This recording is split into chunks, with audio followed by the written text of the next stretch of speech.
closed.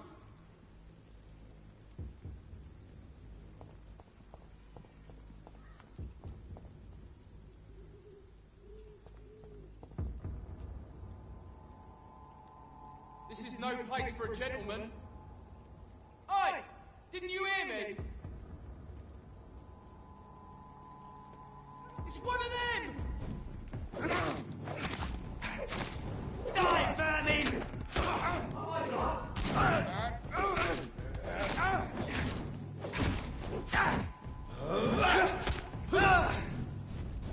Die, vermin!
It's locked, all right.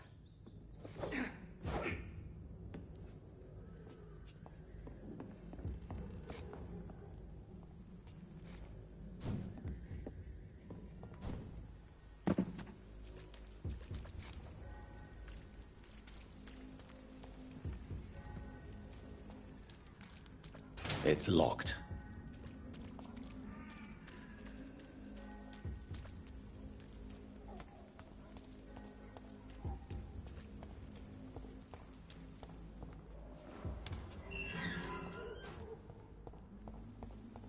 Whitechapel. This neighborhood is linked somehow to the kind Lady Ashbury's blackmail.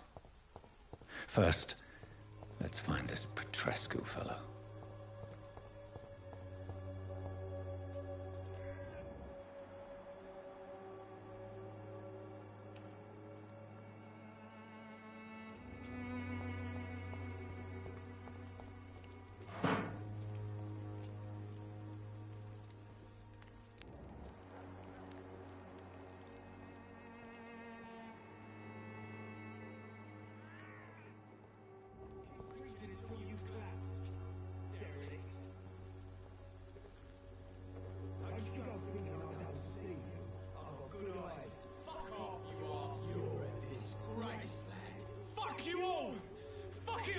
Stop it now, Albert! Stop it!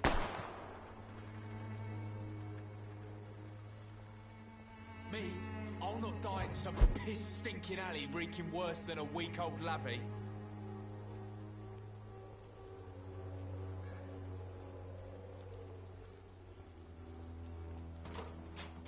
Someday you'll understand. You've wasted your life away.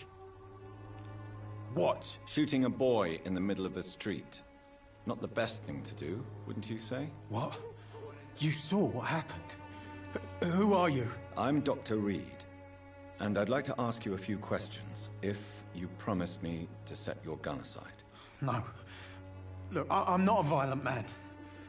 I'm Benjamin Palmer, doctor. And no one can help me. Not even you.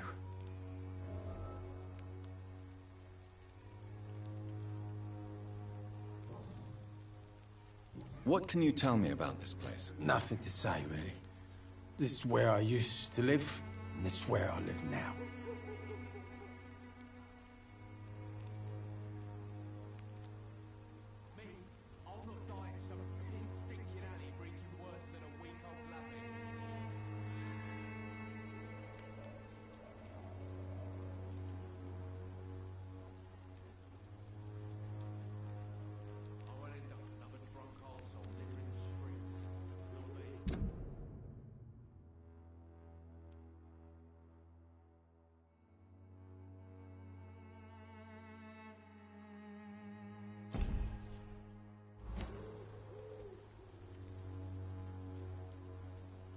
You mean you used to have a better life? Yeah, I had a wife, a home, and a job. I even used to have a name. Now I'm just Ben. Ben the Tramp. You don't have anywhere to go? No family that would welcome you? Not since the death of my wife, Albert's mother. She was sick, you see. Long before the flu and all this shit.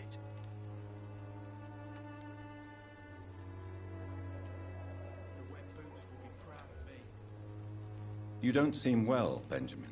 Do you need any help? I always feel ill, sir. It's like I'm never right.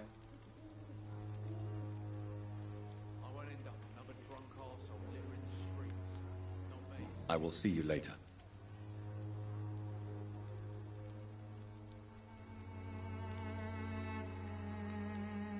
Do you know Nurse Dorothy Crane from the Pembroke Hospital? Have you heard anything? It's funny, I've been searching for her too. I need some pills. But the woman is a phantom, if you ask me. Really? And why is that? Word is she ain't real. She's a cover for some doctor who runs an illegal dispensary for migrants. I have found a very interesting letter. Your son planned to prove his worth to the gang by stealing your medicine. Oh, I see. So the little bugger thought he could use his dad to build a reputation. The gang's recruiter was dead when I found him. Perhaps you should take better care of your son. I love my Albert, sir. Believe me. It's just... well, I'm an arsehole, I suppose. Anyway, thanks for the letter. This is for your trouble.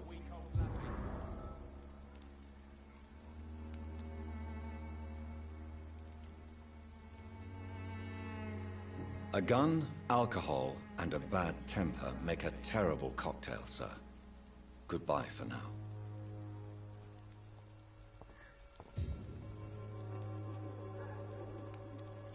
Me? I'll not die in some piss-stinking alley reeking worse than a week-old lavvy.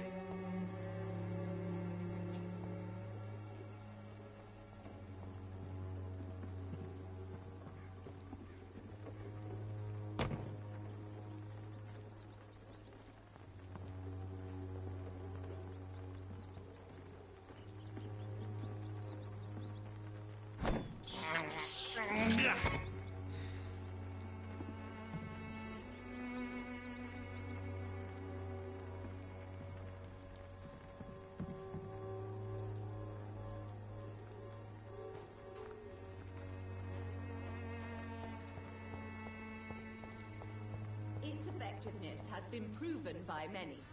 Even the flu is no match for the Swanborough cordial.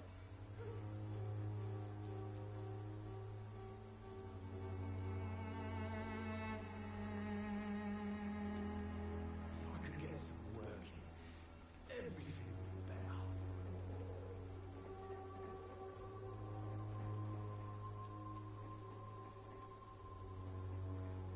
Gangs are ruinous, if you ask me.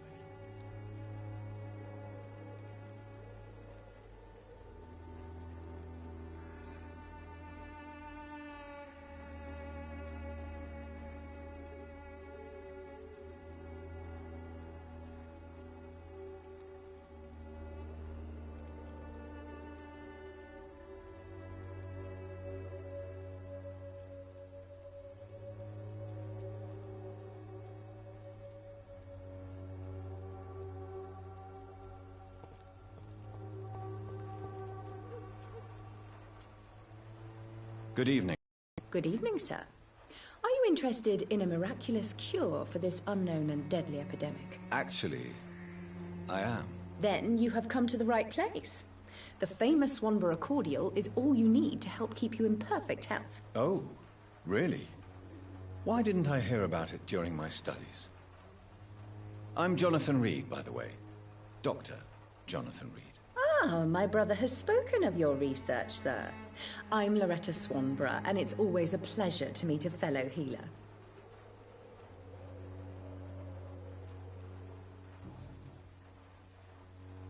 Tell me, who intrigues you most in Whitechapel? The region itself is something to see, but I would say Camellia the mute florist who gives away her flowers.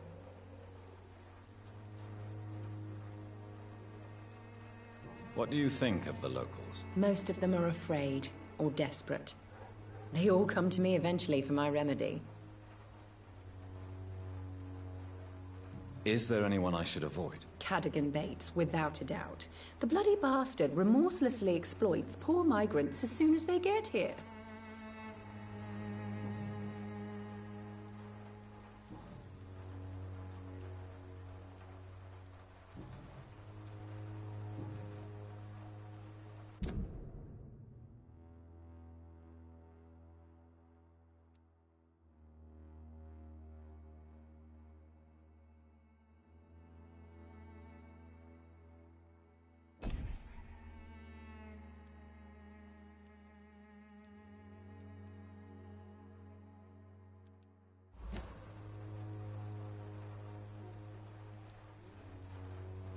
I'd like to see what kind of medicine you're selling.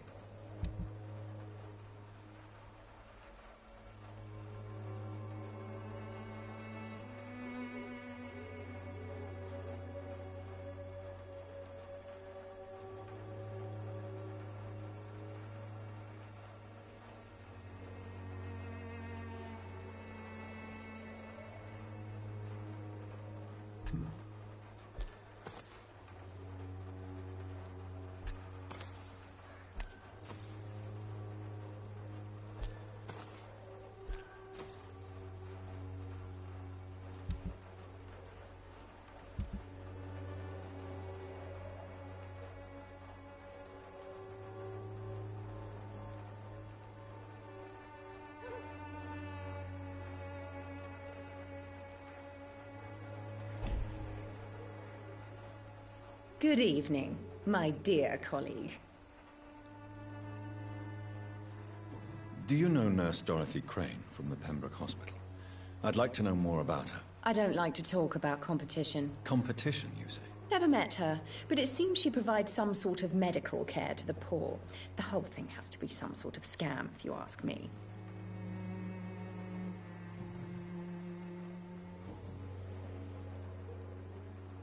Goodbye, Miss Swanborough. Perhaps we'll talk again.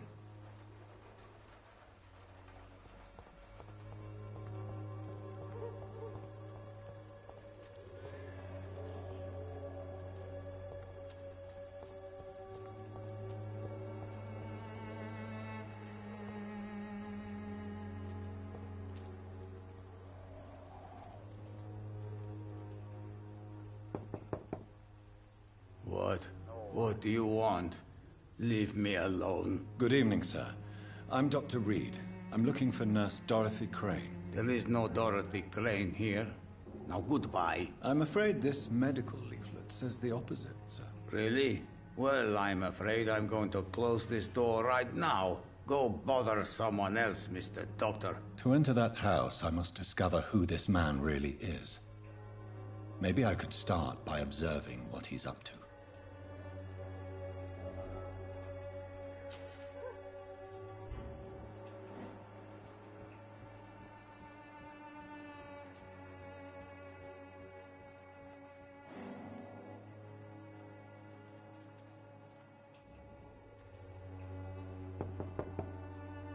No one's there.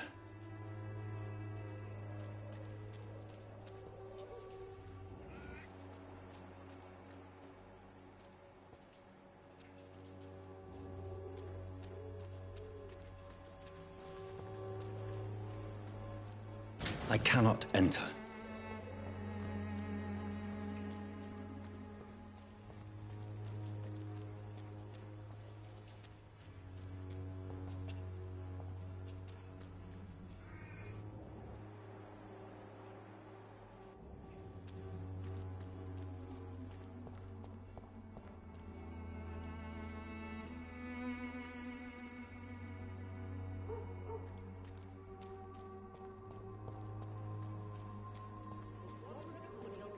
Answer to all your problems, as long as you have the money.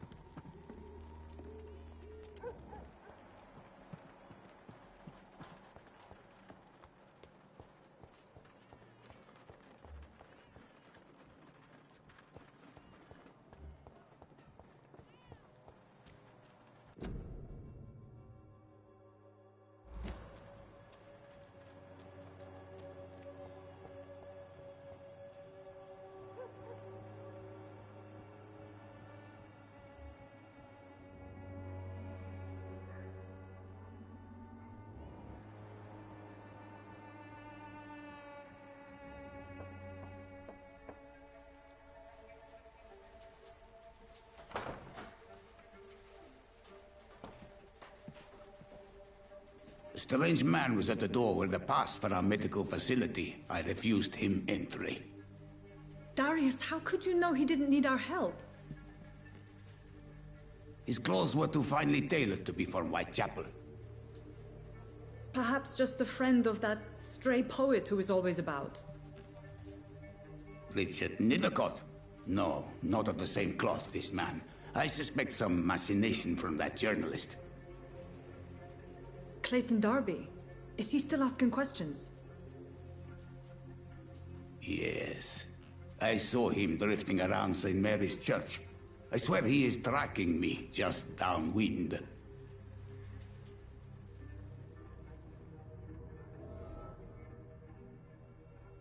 I must talk to that journalist or the poet. They must know about Darius. Nearby the church they just mentioned. It's locked, all right.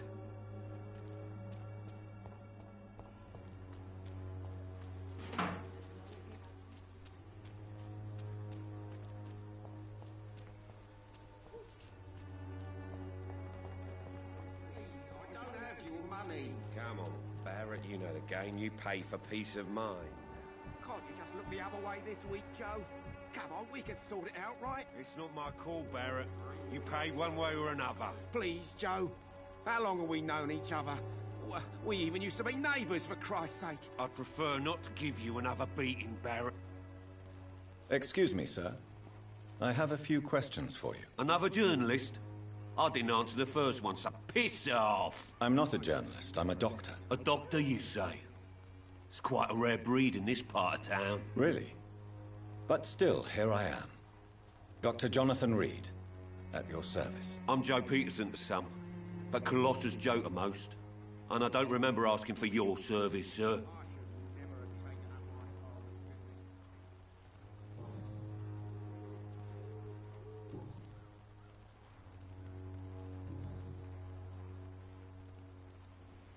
According to you, physicians are scarce in this part of town. Why is that? Not familiar with this neighborhood, are you? I guess your fancy colleagues are too afraid of being stabbed in the back. This part of town does have quite a reputation. Would you say it's justified? Totally. Look at me, for instance. I always look my opponent in the eye before knocking him out. May I ask what you do around here? I do whatever I want, and sometimes even more. Now sod off.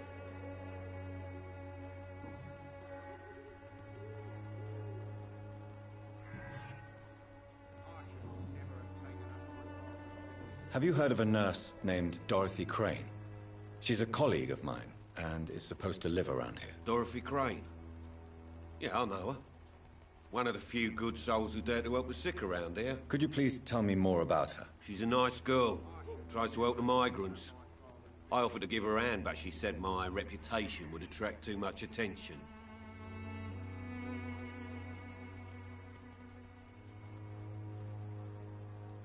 Goodbye, Mr. Peterson. I should never have taken up my father's business.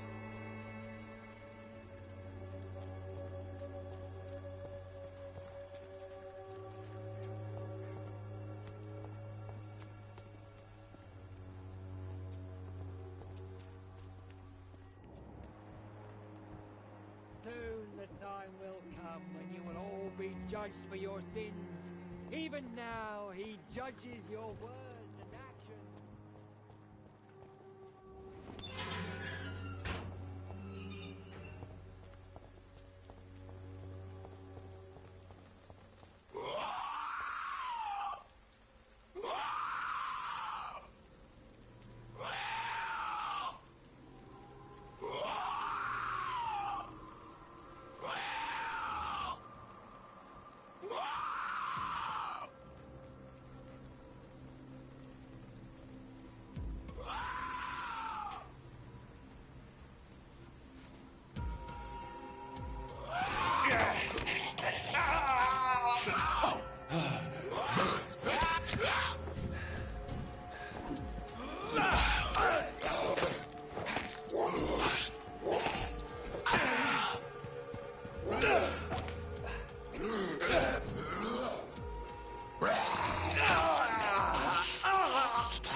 angel made flesh, I tell you.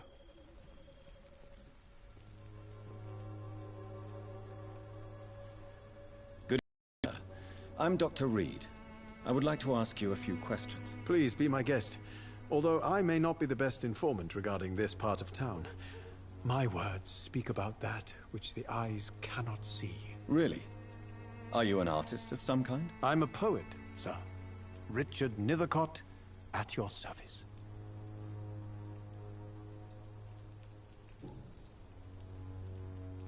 May I ask what you're doing at this hour of night, sir? Do you live here? Not at all. I'm just enjoying the pleasure of a quiet walk. Though night talks are always preferable, if you ask me. Especially with strangers.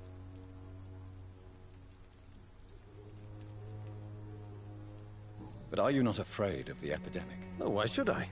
I see some equity in the Spanish flu. No flesh should be saved, say the scriptures. Good or evil, rich or poor, all are equal in the eyes of the flu.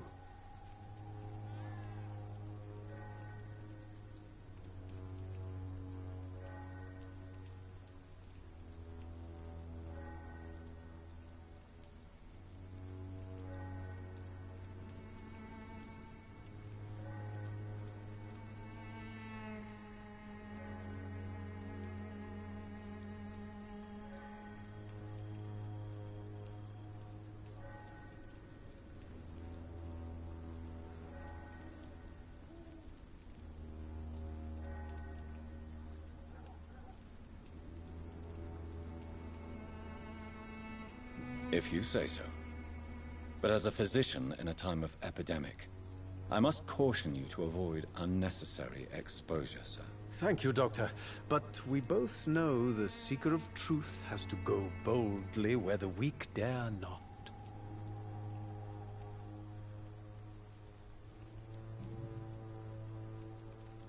What are your thoughts on the terrible situation in this city? Terrible, you say? No. Of course, the death of so many innocents is a tragedy. But the scourge has not been all bad for the city. Oh, no, sir. What are you talking about? Do you remember London before the flu? Noisy, cacophonic, quiet nowhere to be found. And now, listen to this oddly peaceful silence.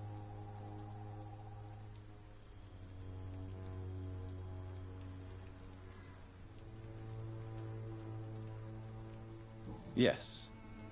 The enjoyable silence of the grave. You have a unique perspective on the situation, I must admit. Most people fail to understand my perspective. I don't blame them. But how could I call myself a poet if I veiled my feelings?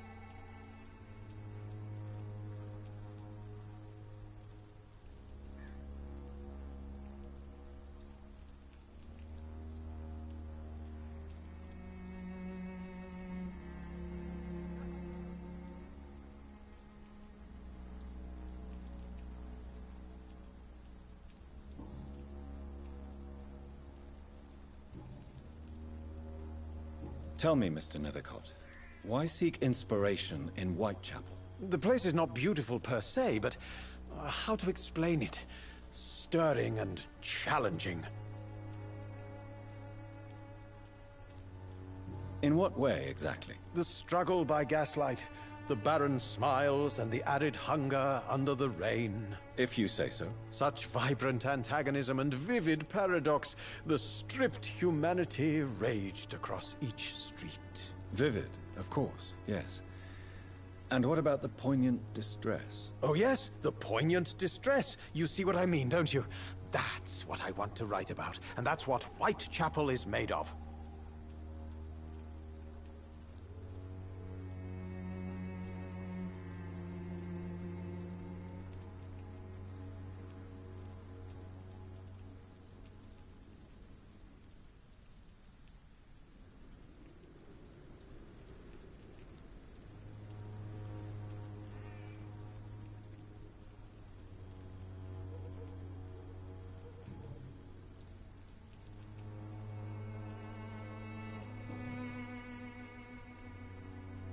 May I ask you a few questions about the district? Extraordinary part of town, is it not?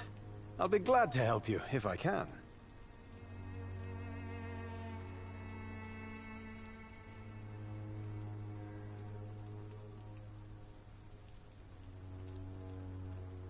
I'm looking for Dorothy Crane, a nurse who lives in this vicinity. Dorothy Crane. Oh, I love the name. The Crane of Whitechapel. Sounds very mysterious. But, sorry, no, never heard of her.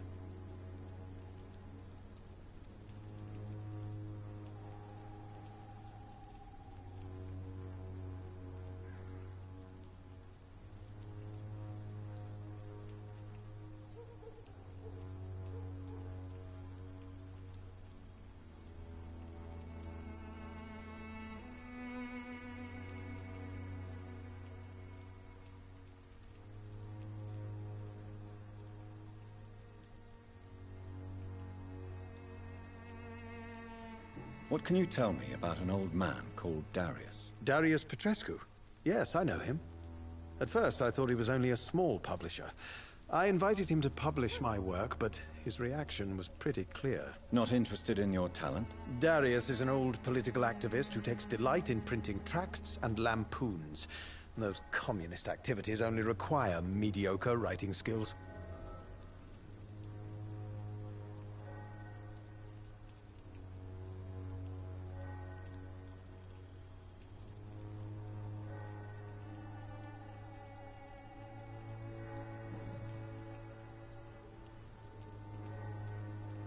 Do you need medical attention, sir? It may be wise to let you prescribe me something. I don't feel like I should.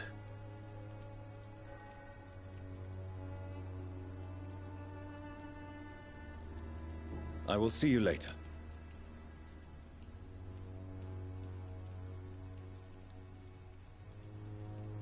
I'll leave you alone, sir.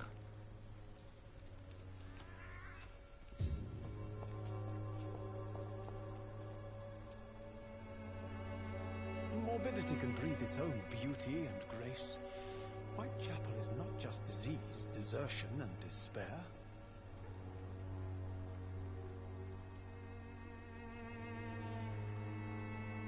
Oh, Camellia, the silent flower of Whitechapel, an angel made flesh, I tell you.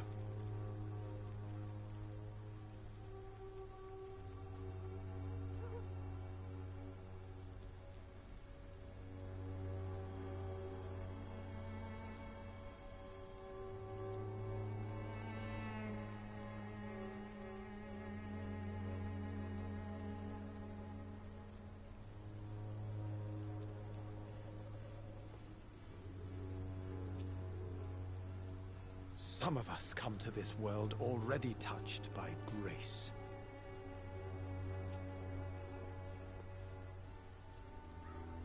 Oh, Camellia, the silent flower of Whitechapel, an angel made flesh, I tell you.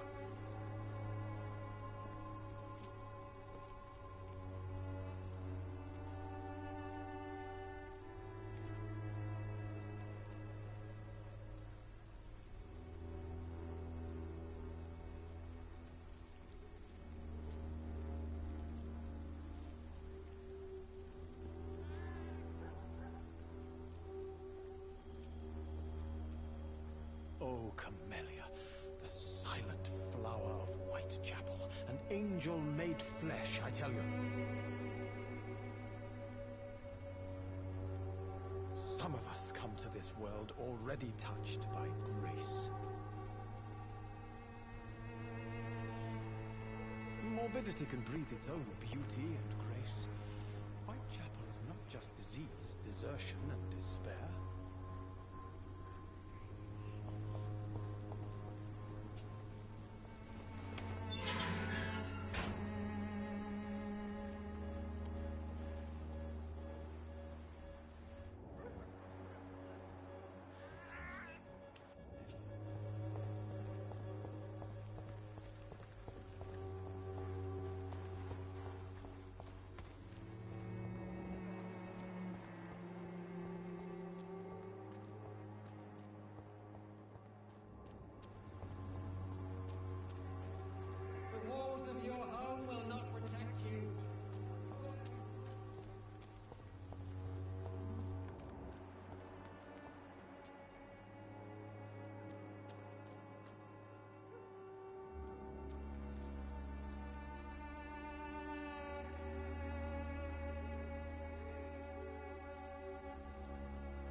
Don't be shy, handsome.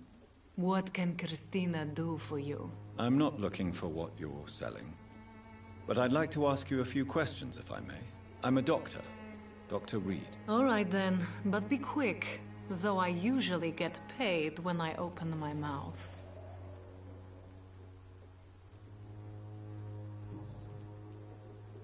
Tell me about yourself. Are you joking with me? People don't usually come to see me for conversation. I have no interest in your work. I am, however, curious as to what led you into this career. Short story. The war, exile, and England. This country is not especially welcoming. I've been refused many jobs because of where I am from. I had few options left.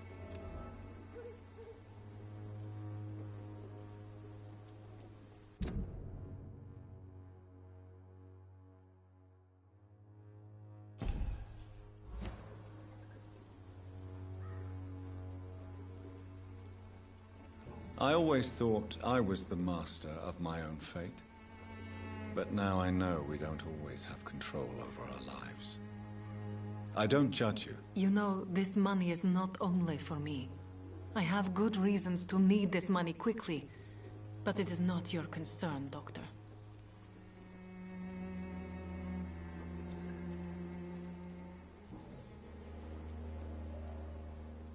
Do you know Nurse Dorothy Crane from the Pembroke Hospital?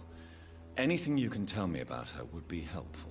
I don't know her, but I know her name is Dorothea Crăciunescu. She came from Romania like me and many others. You seem to respect her. Dorothea helps the sick people of Whitechapel. Everyone should respect that.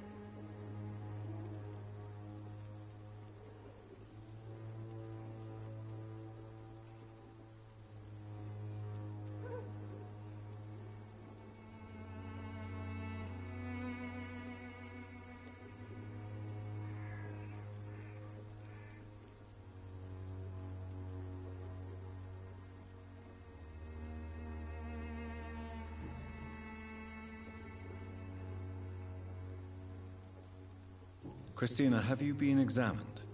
The epidemic is spreading fast in London, and you could be exposed, or expose others. I don't like doctors or hospitals, but I don't like you asking questions. Considering your line of work, I assure you it is only a matter of time before you have health issues. If it is going to happen, it will happen. Right now, I need money. That's what's important. You can put your own life in danger, that's your decision. But what about your clients? If you're contaminated, you will put them in danger too. And you think that would worry me? If you knew the men I deal with, their health would not be what you'd worry about.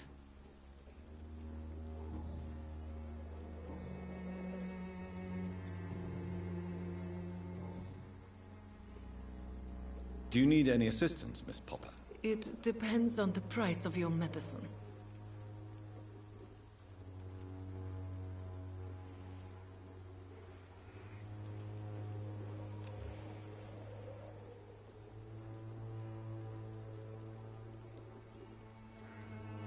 I will see you later. Goodbye, miss. Take care of yourself as best you can.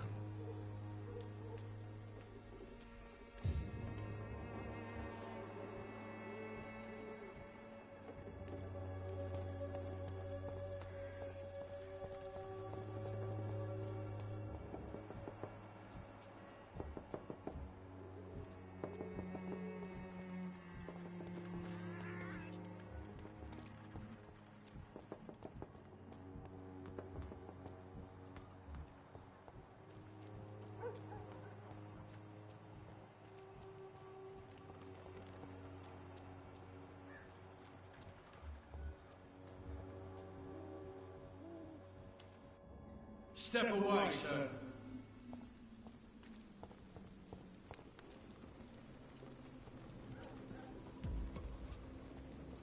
This is no place for you, sir. Sir! Step away now! He's mine! I'll take it!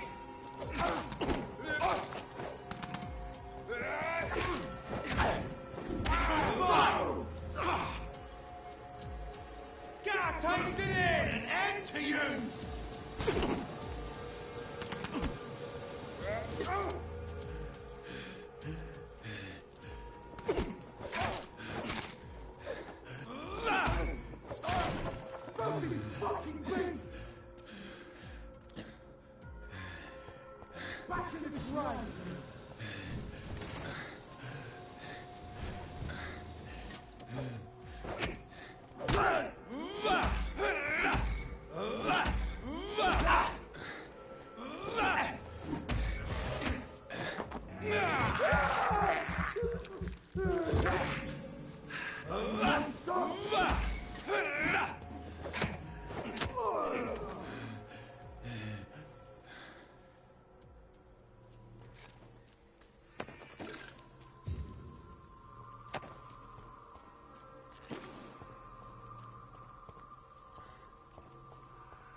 unable to see the true horror around you.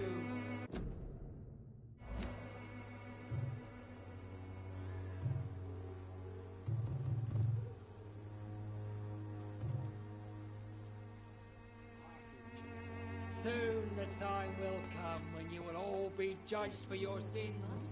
Even now, Pay me a glass and I'll be gentle. Pay me a bottle and I'll be nasty.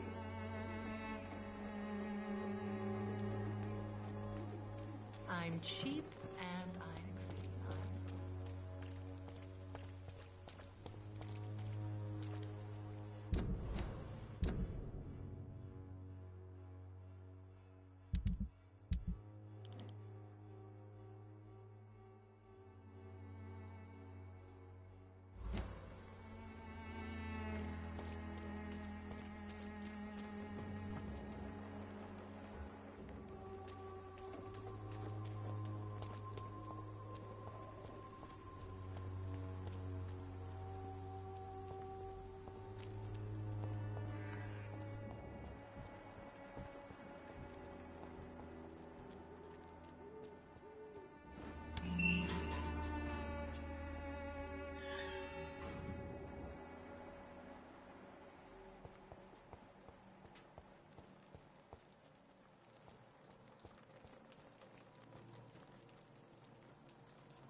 protection against malevolence and trickery.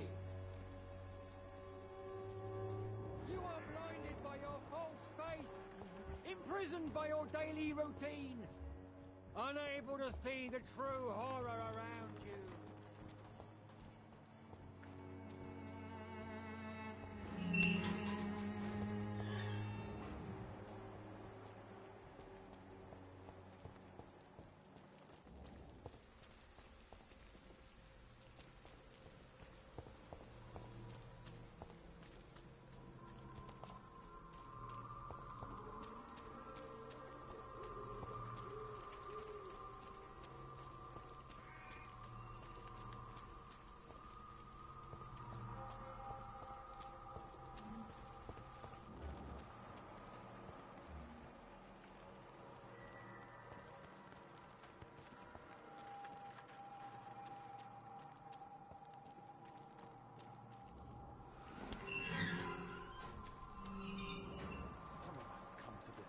Already touched by grace.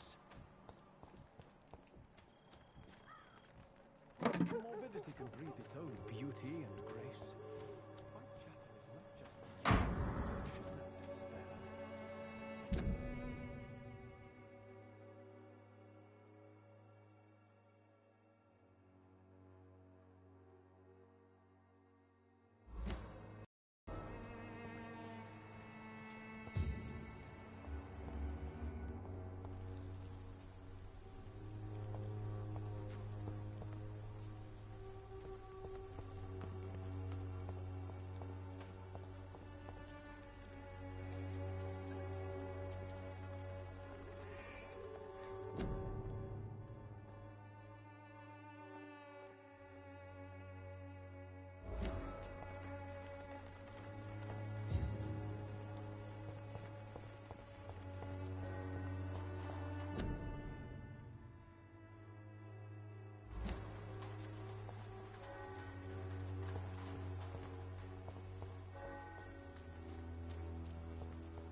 of your home will not protect you.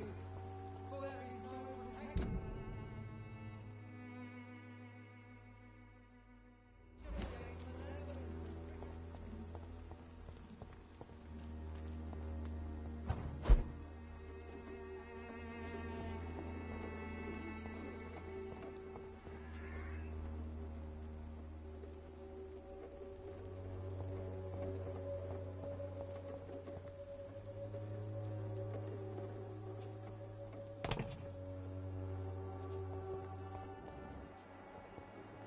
I cannot enter.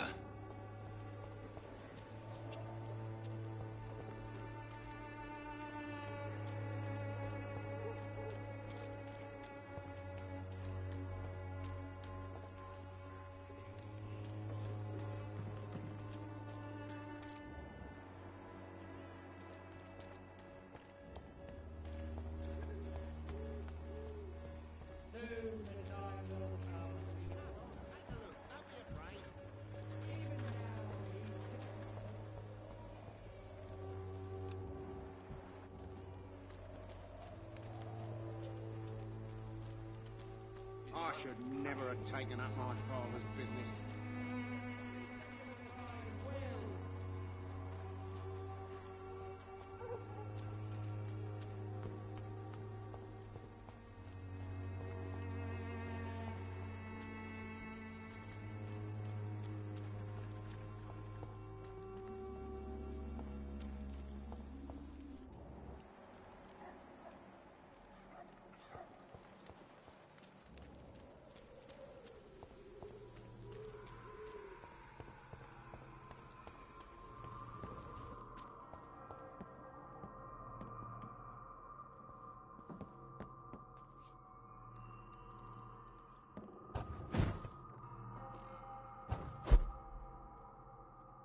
Not exactly a treasure chest.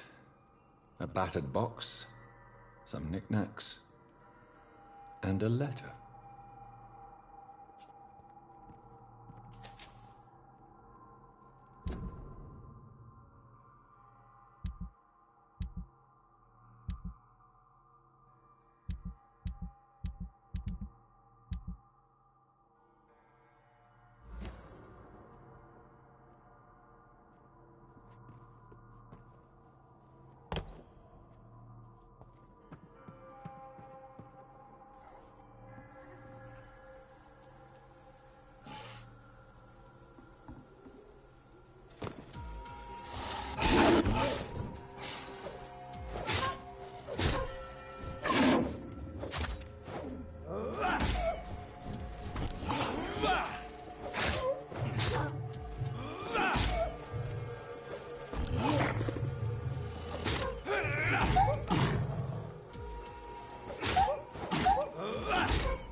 want to see the true horror around you. Forgive my interruption. Do not apologize, my son. Father Tobias Whitaker is always happy to teach mortals about the incoming Armageddon. I am Dr. Jonathan Reed, and I just have a few questions. A scientist? You are much more lost than I thought, my son.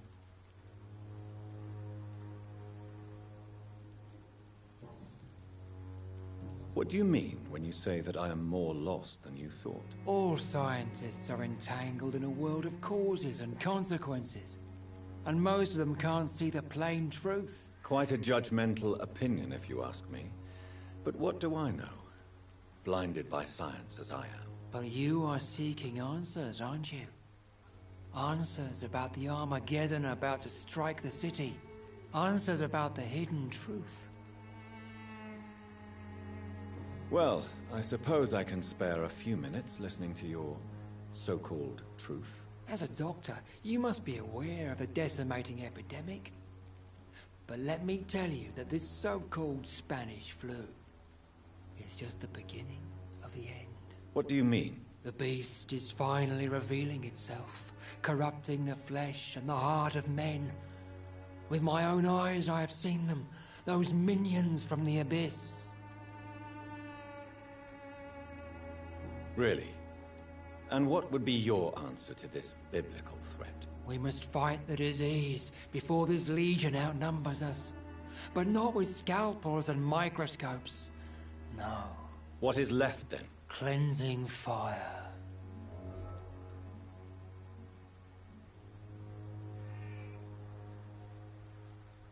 Tell me, Tobias, what exactly is your plan concerning the cleansing of this city? God will recognize his own.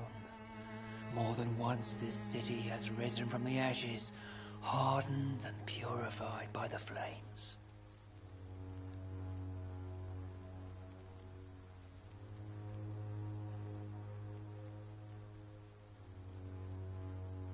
Fire is just the instinctive answer of a caveman facing something he does not understand. This is the 20th century. Your lack of faith is predictable. But my task is to convince rational minds like yours to see the light. This is God's will. You're mad and dangerous. You're nothing but a soulless butcher. A small-time Torquemada. The Savonarola of Whitechapel. My son, if you think salvation is a free gift, go listen to the lies of that pompous fool, Joseph. Joseph, a fool? Vicar Larrabee of St. Mary's Church. While he continues preaching his fraudulent redemption, more and more people die in the streets. What do you mean when you say that I am more lost than you thought? All scientists are entangled in a world of causes and consequences, and most of them can't see the plain truth. Quite a judgmental opinion, if you ask me. But what do I know? Blinded by science as I am. But you are seeking answers, aren't you? Answers about the Armageddon about to strike the city. Answers about the hidden truth.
I am.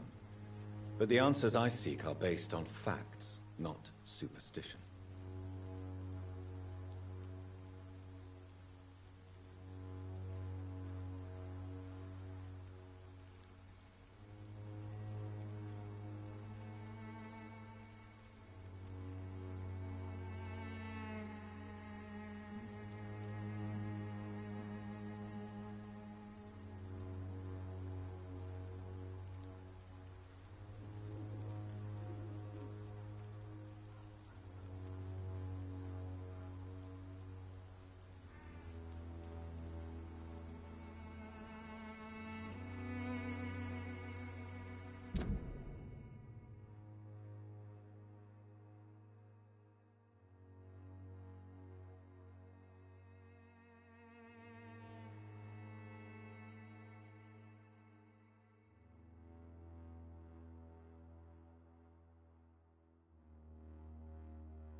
Do you know Nurse Dorothy Crane from the Pembroke Hospital?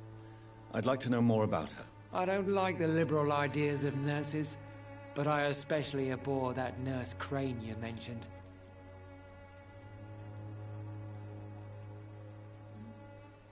Why do you hate Nurse Crane more than other nurses? Before coming to London, she was a member of the communist resistance in her country. That's what happens when you let a woman get involved in politics.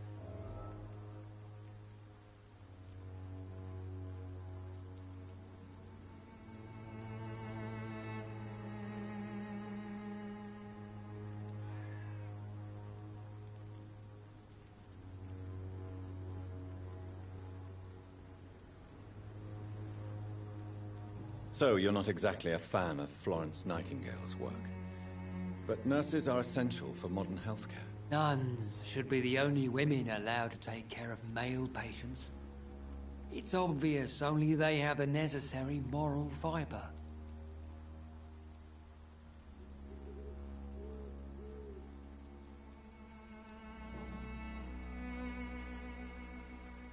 Don't you fear getting sick yourself? I've been touched by God's grace. I am perfectly healthy.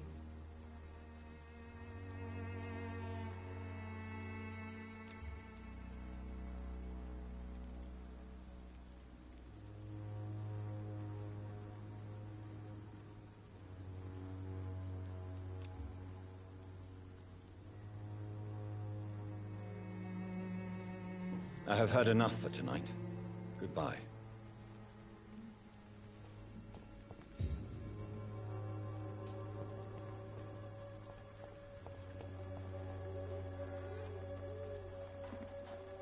Excuse me, sir. Are you familiar with this part of town?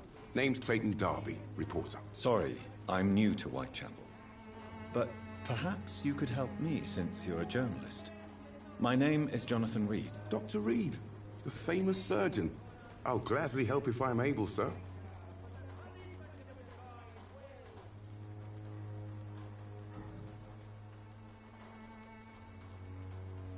Why are the newspapers keeping silent about the Spanish influenza? It's as though none of you care. There's a war going on. People shouldn't be demoralized by news of deadly diseases. I served in France. Our top priority must be to put an end to this butchery. This war must stop now. Sir, streets are a battlefield too. An invisible and untold war is going on, and it must be stopped.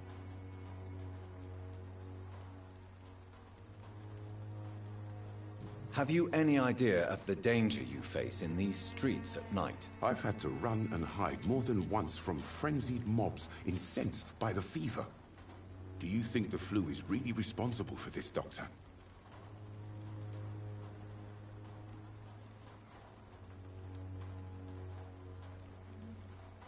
I must confess, some of my rational views have been shaken by recent events. I'll remember to stay away from the district's roughest streets then.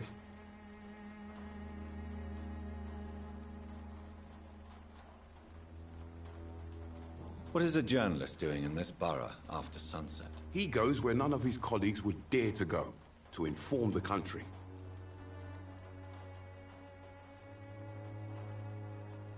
That's quite honorable of you. But is the public interested? Not at all, sir. And that's why I'm an independent journalist, hoping to sell some stories. So you risk your life to reveal the truth. I saw many reporters do the same during the war. Whitechapel is the crucible of so many untold stories and tragedies. I want people to know them.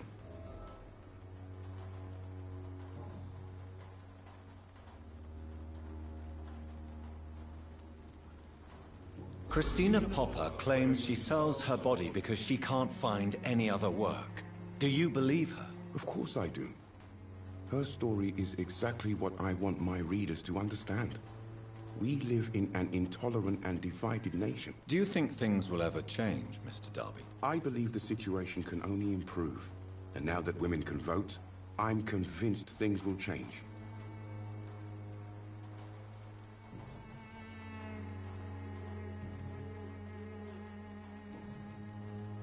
I heard you're investigating an underground medical dispensary in Whitechapel.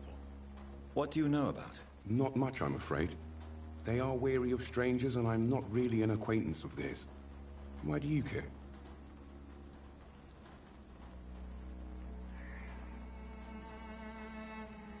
I'm afraid one of the nurses from the Pembroke Hospital may be involved with unsavory activities. Ah, could it be Dorothy Crane? Without a doubt, you are a damn fine journalist, Mr. Darby. What do you know of her accomplice, a man named Darius? I don't know much about the man. He's very cautious, never goes out, doesn't seem to have any friends or family. He never goes out? No. A few days ago, he unexpectedly did. I followed him, but it was just a ruse to keep me away from his house. Really? How do you know? He went to the nearest mailbox, but just before posting his letter, he ripped it up and threw it away. He has no relatives at all? No. Except for that strange man, a poet named Richard Nithercott, who sometimes comes by. Darius would never let him in. Where can I find this Mr. Nithercott? He spends most of his time lurking around Whitechapel, talking to himself or declaring verses. These days, you can usually find him behind the church.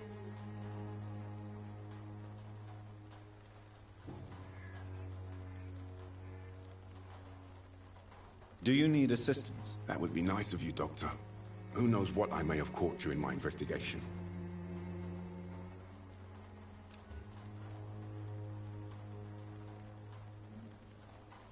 I will see you later.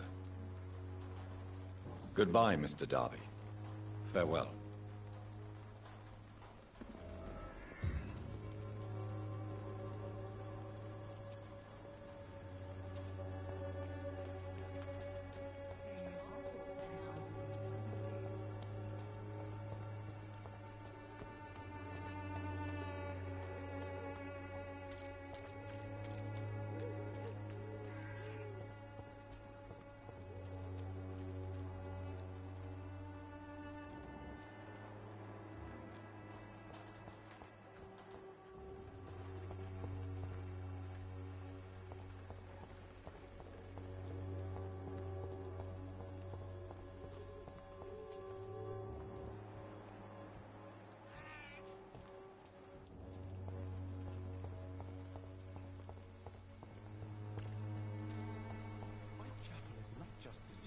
Desertion and despair.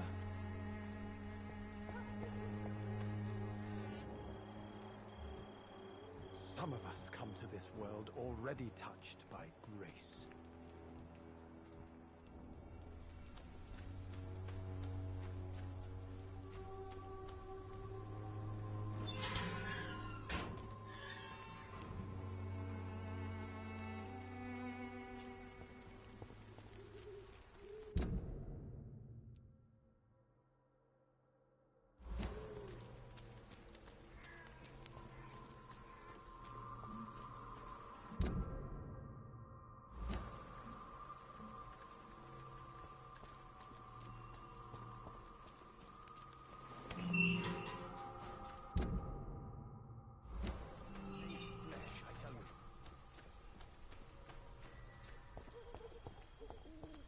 Morbidity can breathe its own beauty and grace.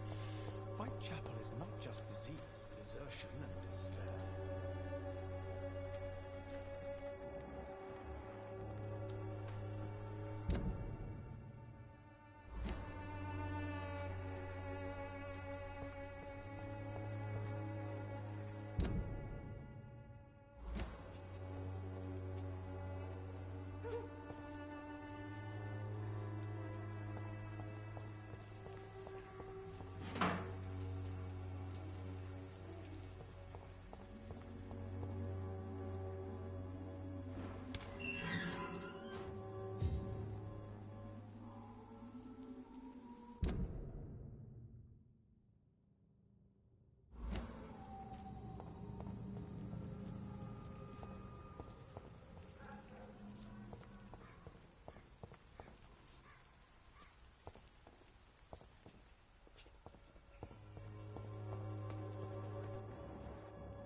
The content of Darius' letter to his children could give me more leverage to enter.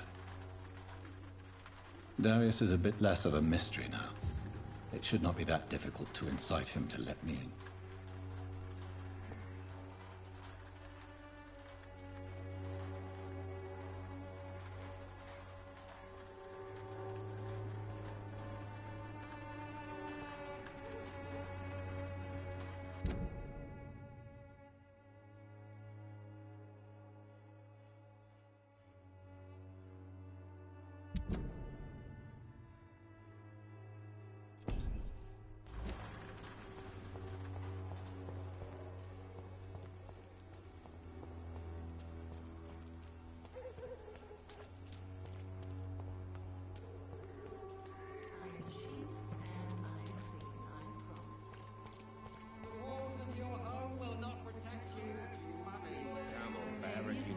You pay for peace of mind.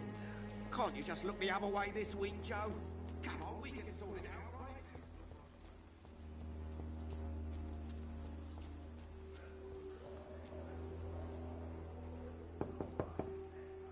Mr. Petrescu, just 1 minute, please. You again? Go away. Sir, wait. Stop this nonsense. I know Nurse Crane is here. Shall we speak man to man, you and I? All right. Speak up. Don't you see we're on the same side? We fight to help the poor, sick, and abandoned. I'm nothing like you, Mr. Doctor. Yes, you are. You too believe in providing medical care without charge. You know what we have to sacrifice to make the world a better place. I have to admit your words have conviction. All right, I'll let you see Dorothea. Don't make me regret this, though.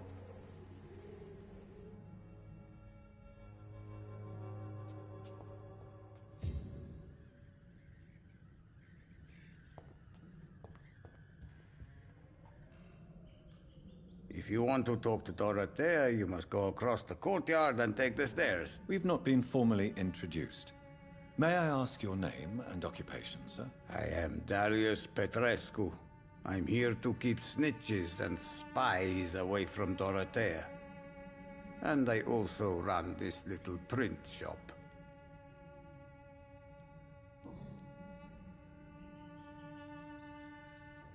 So Dorothy's real name is not Crane? Like myself and many people in this area. Dorothea is from occupied Romania. That's all you need to know. She seems important to the community. More than you can imagine. The West End does not want to hear of Whitechapel's misery. Dorothea is one of the few doing something about it.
Did you refuse to publish Richard Nethercott's previous works, Darius? Yes. His manuscript is as pompous as he is starched. Now there's a man who loves the sound of his own voice. You could have told him so. As a great writer recently said, politeness is the most acceptable hypocrisy. Tell me everything you know about Camellia, the mute florist. I do not believe in the afterlife, Doctor, but I'm almost convinced Camellia is an angel. She volunteered to give out our medical leaflets. Who is she, really? Do you know where she's from? She's not from around here, that's all we know. Camellia is not even her name. It's her favorite flower. You say she has no close family? Well, there's that awful poet who constantly follows her around like a lost puppy. A good man for sure, but a very poor writer. Are you not worried for her safety? She is as brave as she is tough, and clever too. If only I had met her when I was younger. Are you in love with Camellia, Mr. Petrescu? Don't be stupid. If I had met her when I was younger, we could have won our revolution.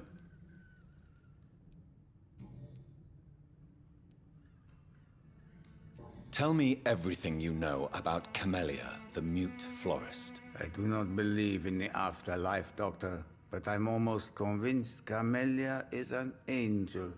She volunteered to give out our medical leaflets.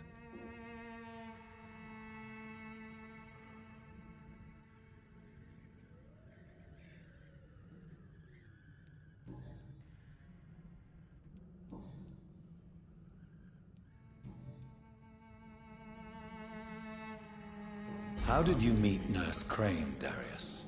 Why does she trust you? I'm her oldest friend in England. Dorothea and I share many ideas about this country and about the country we left. You mean occupied Romania, don't you? Even if not directly, I fought against your enemies. Really? Then perhaps you have more in common with Dorothea than meets the eye, Dr. Reed.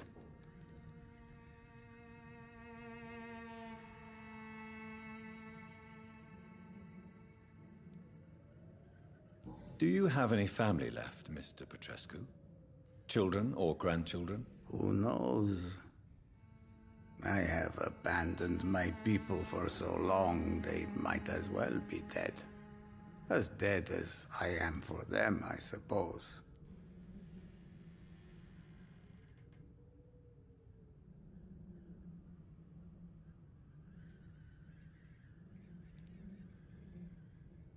Don't be embarrassed, sir.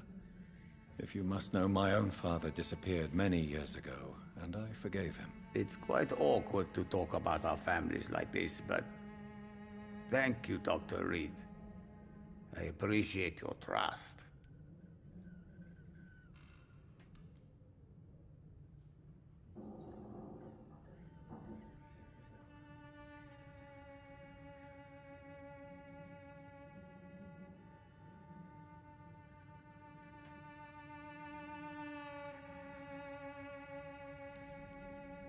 This war won't last forever. Did you ever think of returning to your country now it's free? No. I have taught strength and determination to my sons and daughters. I'm an old, dying man who only has memories of better times to cherish.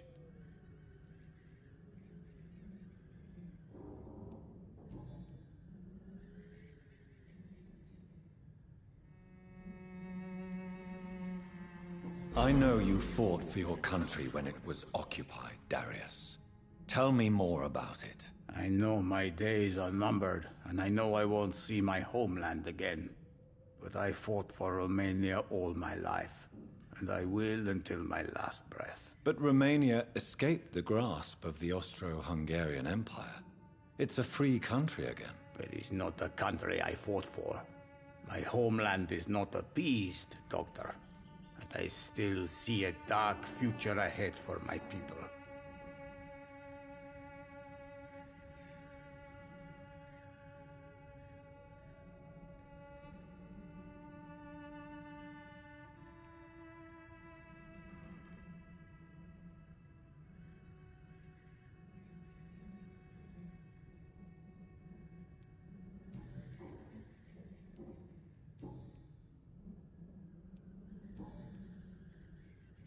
Do you need some help, Mr. Petrescu? I am very tired, but that is all.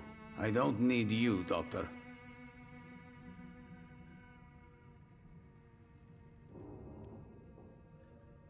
Well, if you feel all right, that's fine.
Goodbye, Mr. Petrescu.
Razvan?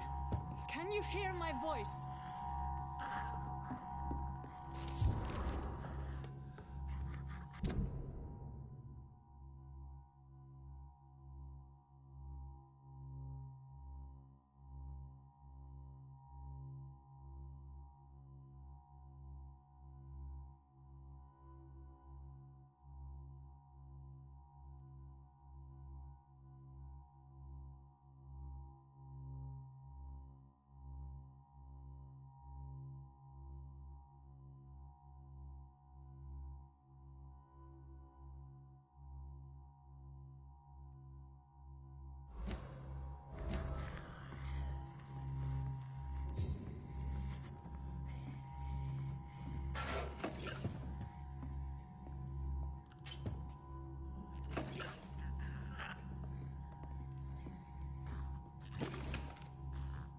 I need help! What do we have here, nurse? Patient Razvan Vasily. High fever running on 3 days. Complaints of dizziness, muscle aches, and head pain. Diagnosed with influenza. Treatment? Aspirin and salicin for the fever and discomfort. Liquids for dehydration, but he's having trouble keeping even water down. Aspirin and salicin, you say? Why not some warm milk and a kiss on the cheek? Where are the quinine salts? Tried buying, borrowing, even stealing. There's none to be found, Doctor. He's not convulsing, he's choking. He's not getting any air. Scalpel! Hand me that scalpel! What can I do, Doctor?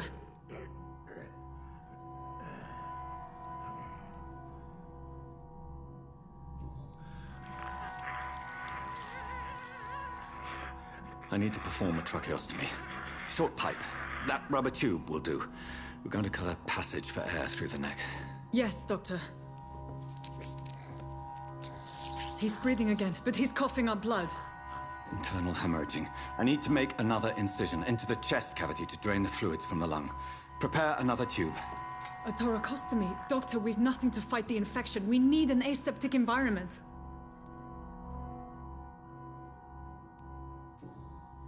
Right then, Nurse Crane. What do you suggest we do? I've no idea. I'm not the doctor. Time is of the essence. We need to perform a thoracic drain. Yes, Doctor.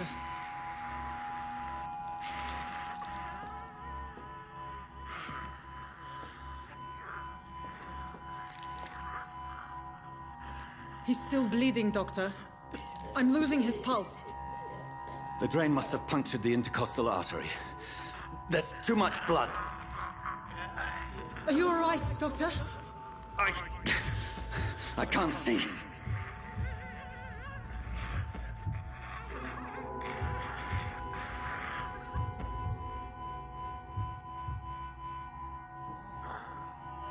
I must first suture the artery. Find the wound. The source of the blood. Needle and thread, Doctor. Good. The stitches are holding. How's he doing? We're losing him.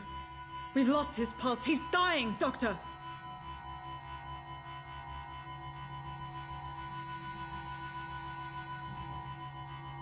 Cardiac massage, now. Cardiac... What? Are you making this up as you go along?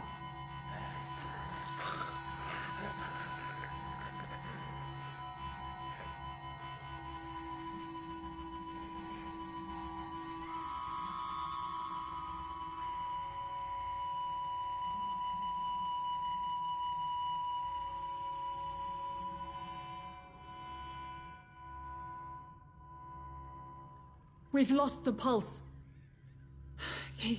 He's gone, Doctor. Nurse, we did everything we could. Truly? Everything you could. Is that how you'll report this in your log? Is this how the war went? Piling up one poor corpse beside the next? This was not an influenza-induced seizure. I've never seen symptoms like these on the continent. Neither have I.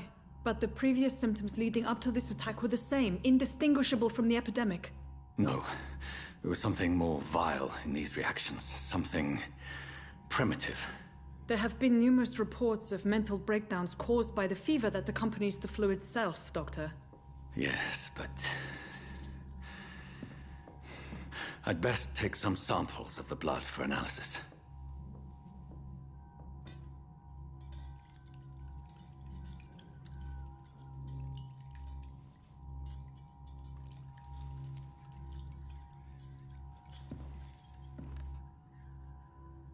I doubt you're here to test my bedside manners.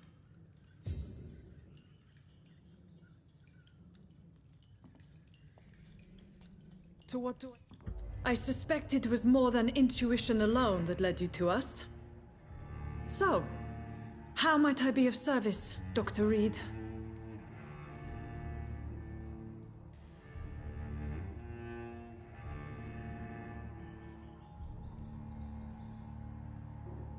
I've come to put an end to this insufferable blackmailing, Dorothy. Doctor, you think your warnings scare me? I've stolen and plied, blackmailed and lied, but what else am I to do? I'm all these people have.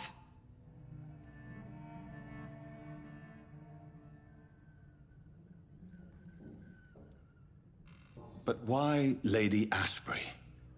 Why her, of all people? She's pristine and proper, all right. But that she-wolf in sheep's clothing murders the poor for sport.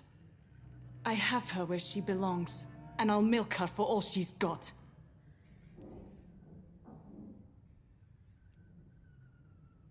Dr. Swansea is a sensible and honest man. He wouldn't have refused your friend's care at Pembroke.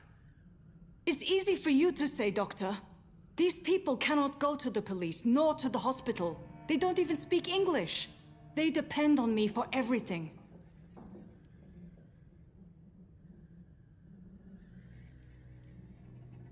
So, the end justifies the means. Is that your defense?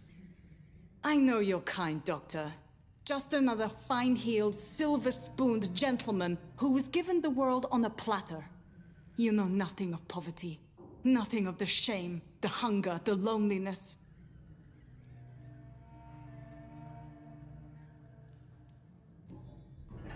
You've convinced me of the sincerity of your actions and their noble justifications. But all the same, blackmail is a crime, and it will stop, Nurse Crane. So, are you going to turn me over to the authorities?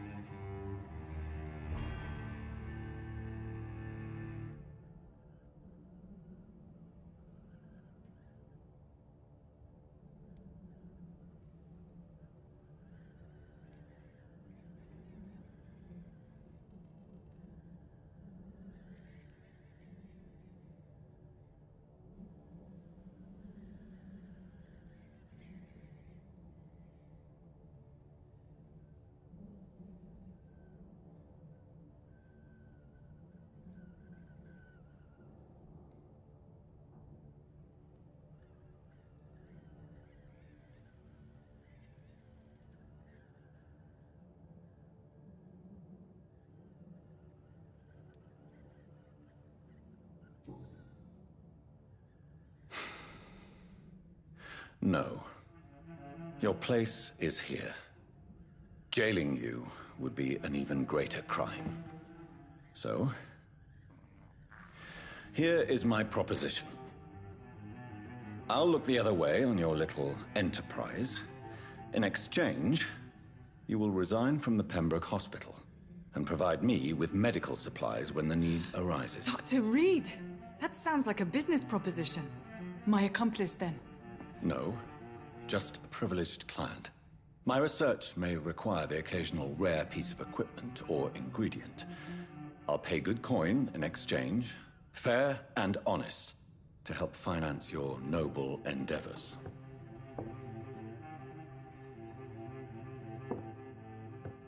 We have ourselves a deal, Doctor. Good customers are always welcome. Yes, Nurse Crane. We have a deal.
drinks already.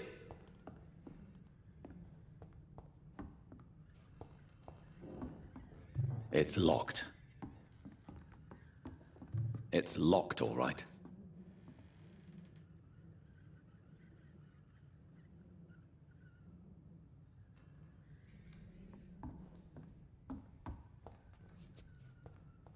The flu killed this one.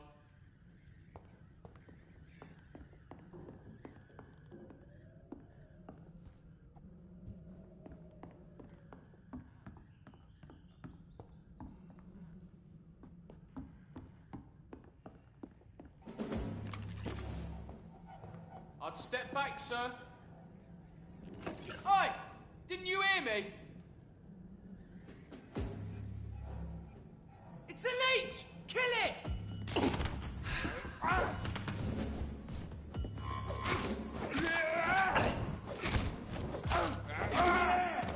There's one of them vermin!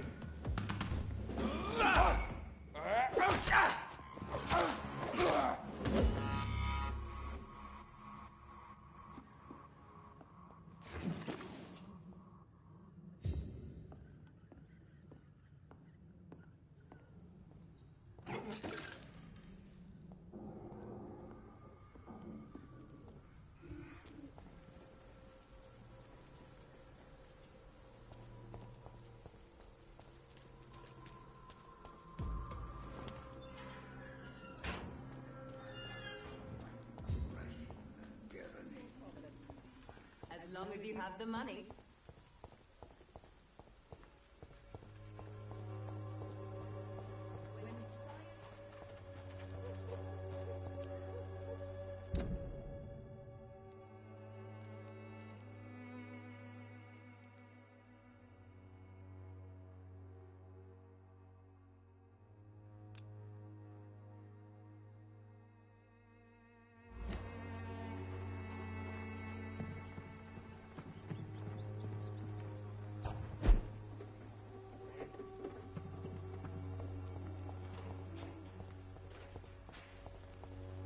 It's all a bloody joke to you, eh?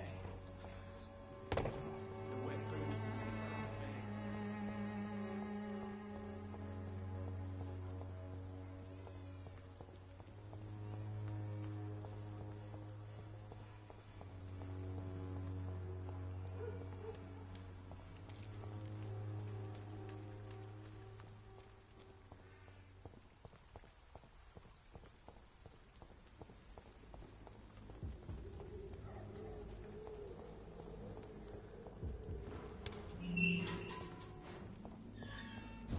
Human blood.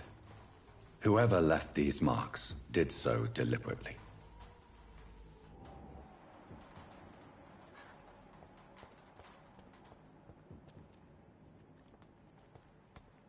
Kill it, boy!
The flower's dying.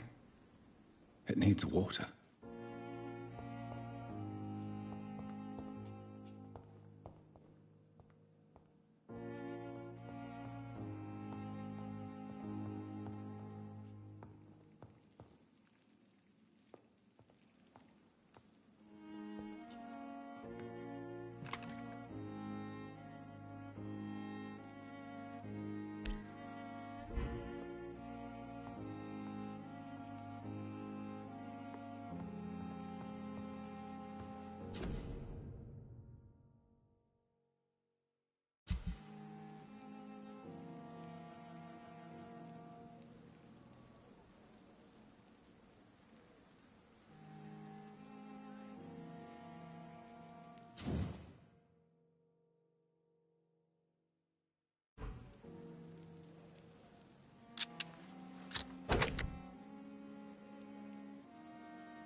Not now. I have wasted too much energy for so little result.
Patients are not fools. They know we are overwhelmed by this horrifying epidemic.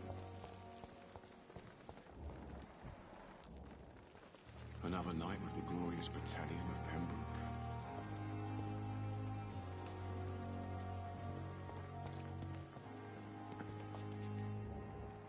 This is no time for self-pity. It is the last thing our patients need. Good evening, Nurse Brannigan. Good evening, Doctor. Do you require medical assistance, Nurse? I will be fine, as soon as I can get some sleep. Nurse, you won't be able to help people if you're sick. Take this, and do try to get some rest. I'll try, Dr. Reed. Thank you.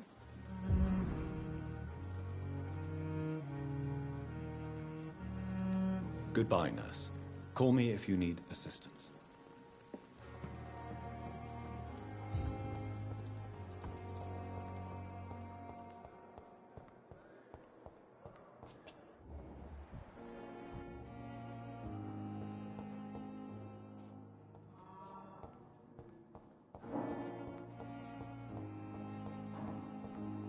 You always knew the words to calm the children, Ellen.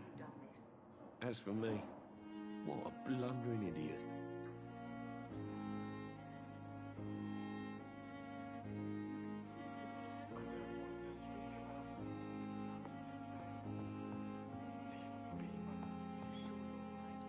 It's locked.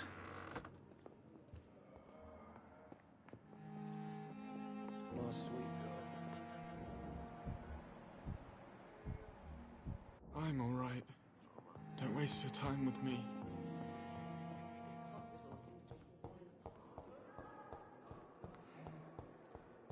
It's here again. Simpletons, these nurses. Bred with no respect.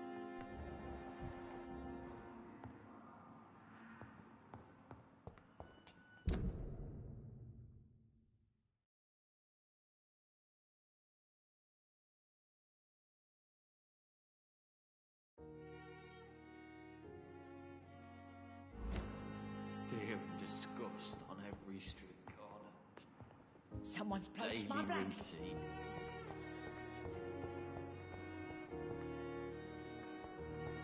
I wonder what your last thoughts would be, son. At least that mistress of the dark has stopped following me.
Good evening, Nurse.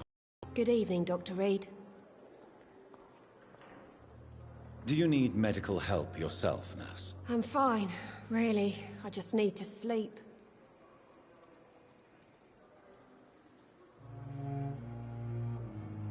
Goodbye, Nurse Hawkins.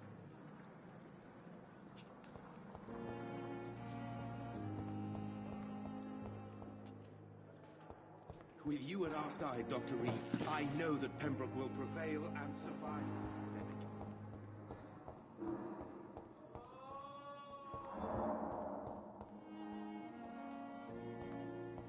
My sweet girl.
I'm so tired. Will this shift never end?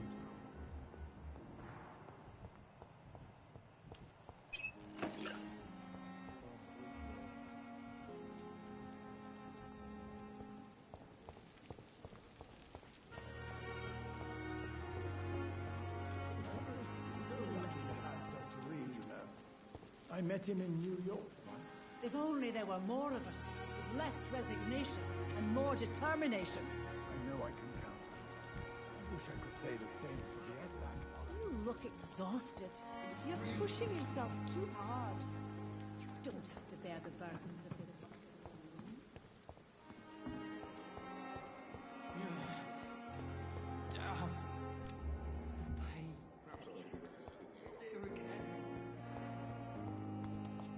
Time has lost its effect on me, but the suffering continues.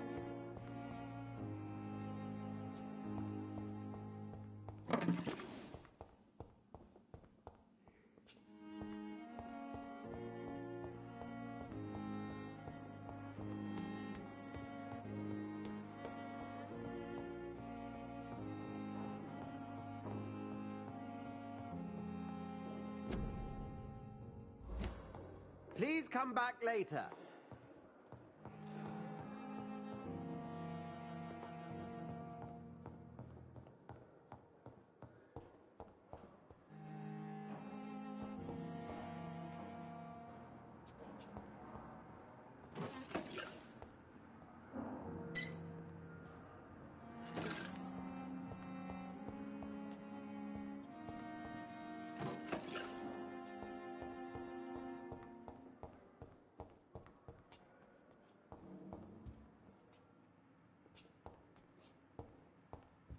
It's locked.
I would ask you to avert your eyes, sir.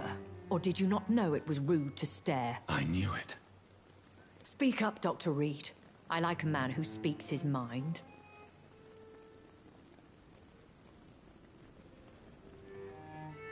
Hiding your true appetites behind a facade of compassion. Bravo. Very clever indeed. Spare me your sarcasm, Jonathan. You are but newly born in this world.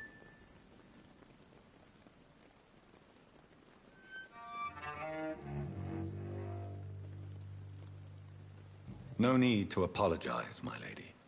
I know exactly what you endure. The situation is somewhat awkward nonetheless. I have not been observed sustaining myself for many decades. I have to say I'm a trifle embarrassed. Anyway, I have concluded my inquiries concerning your blackmailer. I see. Please excuse my agitated state. Under normal circumstances, I wouldn't let anyone see me in this condition. I must confess I have not put an end to the blackmail, my lady. Unfortunately, I could not bring myself to do it. I'm so disappointed in you, Jonathan. I didn't expect this from you. Lady Ashbury, you yourself admitted how ridiculous the sum of money was. I can assure you it was all used for charitable ends. Well, you were full of surprises, aren't you, Jonathan? All right, say I trust you, but you will still pay the ransom. That is only fair. After all, it was you who failed to bring this problem to a satisfactory conclusion. I believe I could agree to that. And since a lady always keeps her promises, I will now answer any questions you may have.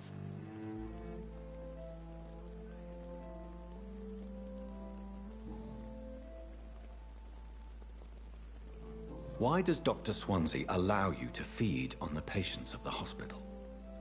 Dr. Swansea is a good and compassionate man.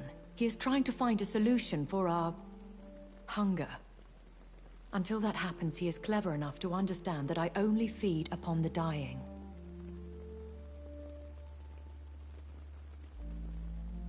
And no one suspected you of the murders? As you well know, suspicion has recently fallen on me of killing for pleasure. But you have my word, Jonathan. I take no pleasure in taking a life. What do you know about this Brotherhood of St. Paul's Stole? The Brotherhood is well known amongst London Vampire Society. As long as our kind is discreet, and as long as they do not interfere, we have come to a mutual understanding.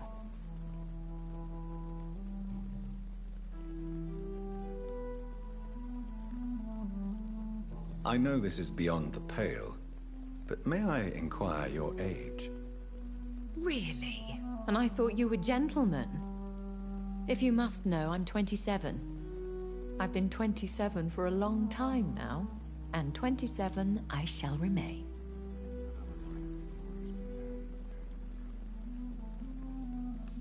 And who bestowed upon you this eternal youth? My maker. He left this isle a long time ago. Very well. But I believe there is more to this than you are saying. A lady has to have some secrets.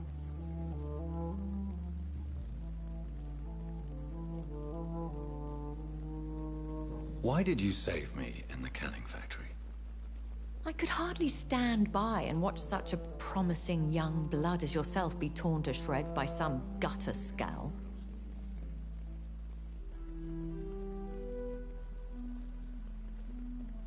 What type of vampire is a Scar? Not a true vampire. The deformed offspring of lesser vampires. It is a shame these creatures run wild, slaves to their baser instincts. William Bishop wasn't the vampire that created me then?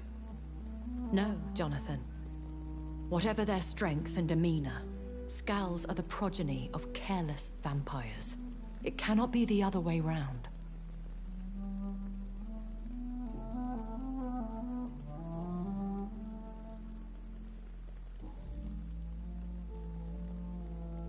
I've been away from London and England for 3 years. This isn't the city I remember. Things have gone from bad to worse here, Jonathan. I've lived in this city for a long time, and I've never seen it like this.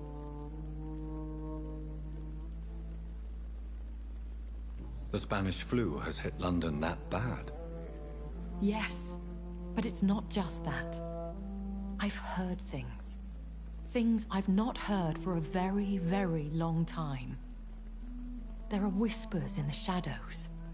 Something far worse than the Spanish flu is here in the city. What is it you fear? Fear has long since flown this form. But there is something malevolent circling us. I feel fear is merely waiting in the wings.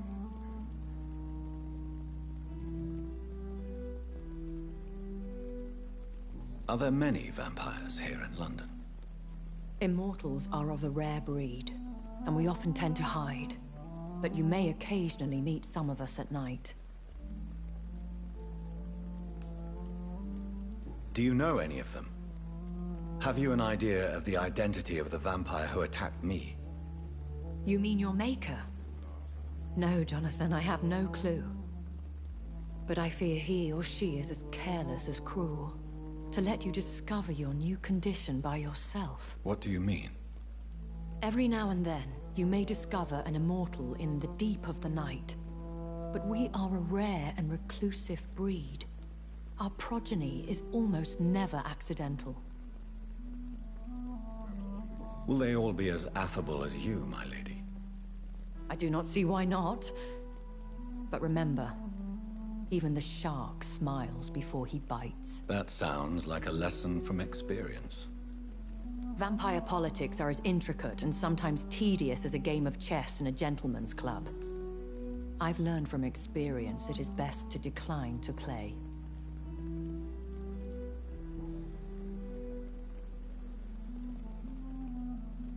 When I awoke, changed, I was chased and attacked by vampire hunters. Prepared and well-trained. Though I can't be certain, more than likely it was the once glorious Guard of Priwen.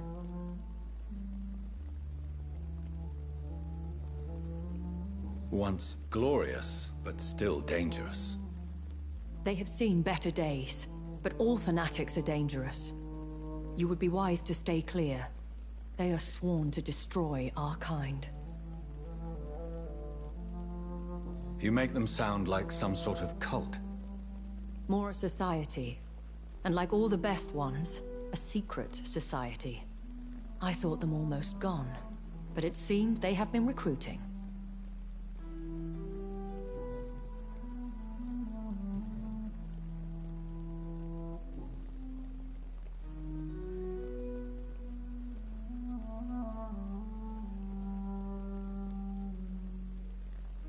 I've been hearing a voice talking in my head.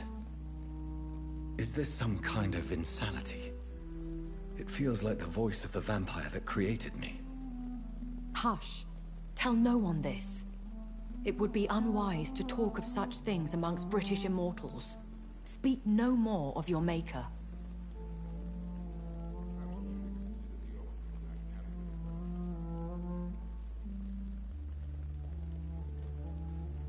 How could this cause offense? Only the powerful immortals can mentally call to their progeny. No vampire or hunter will sleep easy, knowing that an unidentified elder is stalking the streets of London. Excuse my forwardness, but... are you my maker? Me? Goodness, no. Only a foolish immortal would create a progeny without taking precaution, and I'm no fool.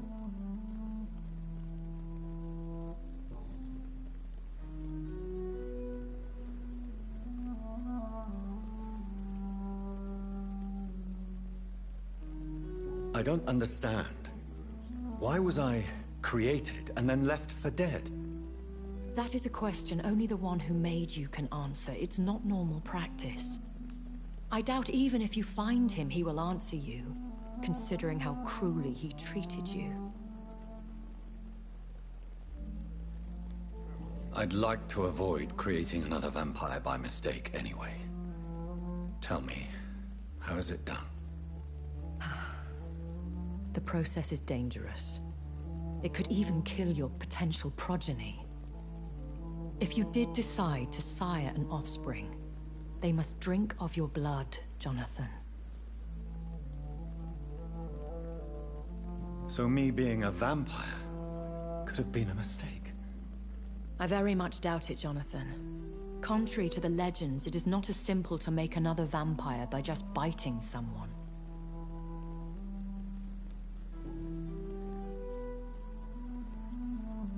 A vampire? Is that what I am? What we are? Such a crude word, defined by penny dreadfuls and drunken hacks. No, You are now an Ekon, and that you shall remain.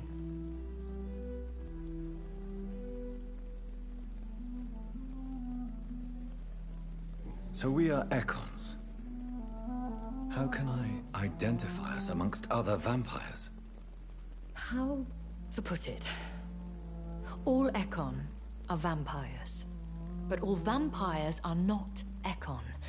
We are but a branch of the immortal tree.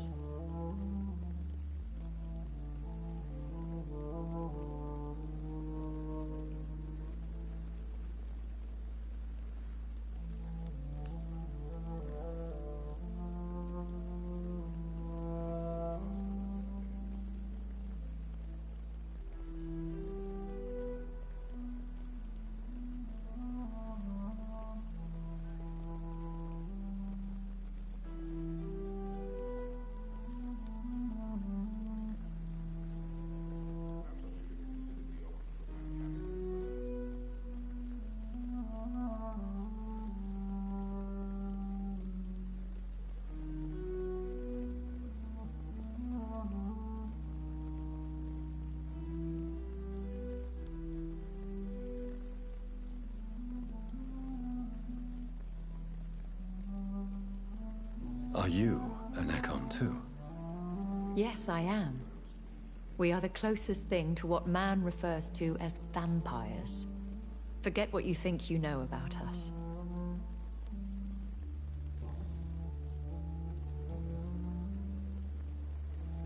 I bid you farewell. For now, my lady. I must quickly analyze the blood I took from Nurse Crane's patient.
I thought last summer's epidemic was difficult.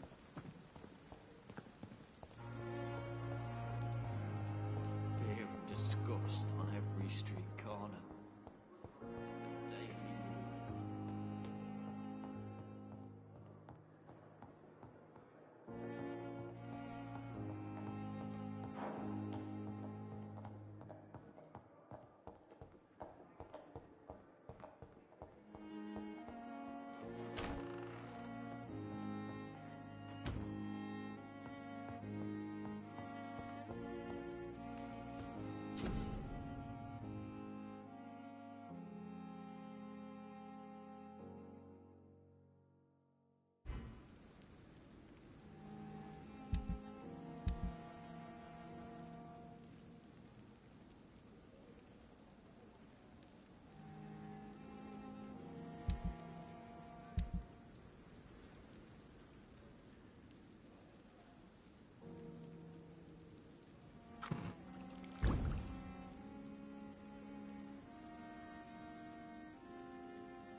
Razvan Vasily was infected by Spanish flu, but also has the highly unstable blood of the Scowls.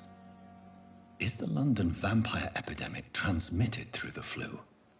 I should talk to Dr. Swansea about it.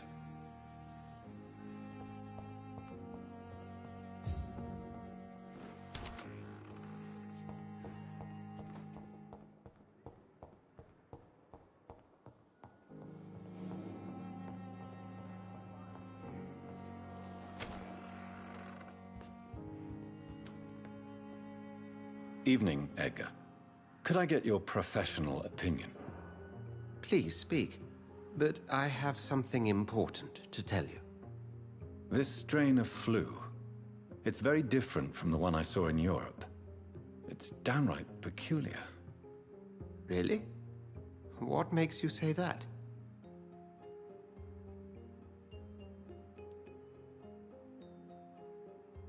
I've just looked at the blood of one of our recently deceased.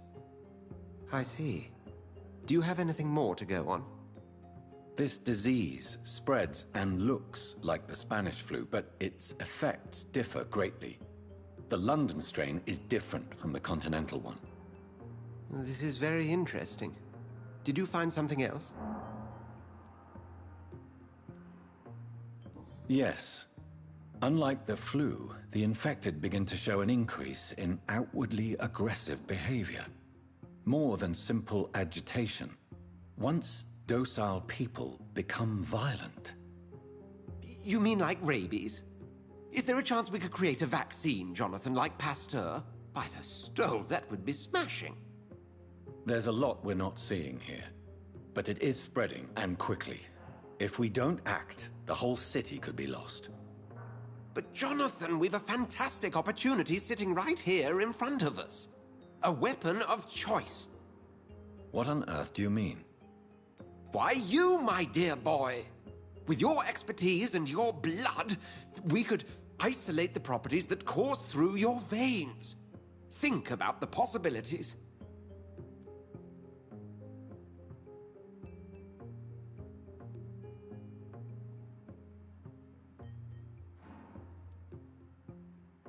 I admit it did occur to me. Blood seems to be the common factor in all of this. I totally agree. We're in uncharted territory here. Maybe it's just wishful thinking, but imagine the possibilities. We'll discuss this more later. Thank you for your time. No, thank you, Jonathan. But as I said, I needed to talk to you. I have some rather bad news. Yes? I'm afraid it's your sister. My sister? She's to be buried this evening at Whitechapel Cemetery. Your mother published the obituary this morning. I see. I'm sorry, Jonathan. Please accept my condolences.